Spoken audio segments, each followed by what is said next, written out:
হে বিশ্বের মুসলমান, তোমরা জাগো।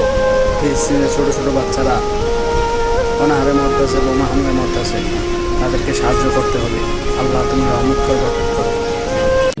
বাতাসে ইমাম মাহাদির আগমনের সুঘ্রাণ বইছে। হে তরুণ, তুমি প্রস্তুত তো শাহাদাতের রক্তমাখা কাফনে আবদ্ধ হতে?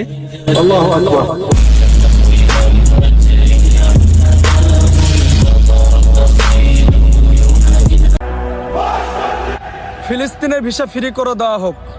আমরা বাংলাদেশে মুসলমানরা যুদ্ধের জন্য প্রস্তুত। যেমন বাংলাদেশকে স্বাধীন করেছি, ঠিক তেমন ফিলিস্তিনকে স্বাধীন করব ইনশাআল্লাহ।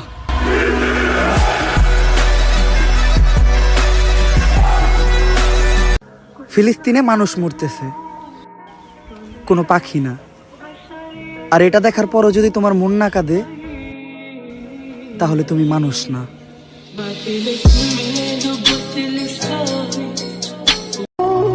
চোখের সামনে ফিলিস্তিন হইল নিঃস্ব, তাকিয়ে দেখলো গোটা বিশ্ব। ফিলিস্তিন যাদের দিকে তাকিয়েছিল, তাদের কান্দে নাই ফিলিস্তিনের জন্য মন। কারণ ওই সব মানুষরা পাশ আসছে ইহুদিদের সারাক্ষণ।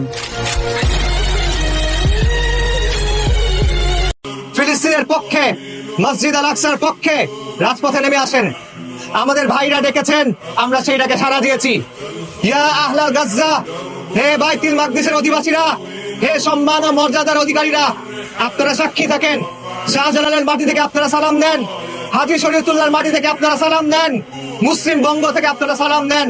আপনারা ডাকছেন, আমরা আসছি।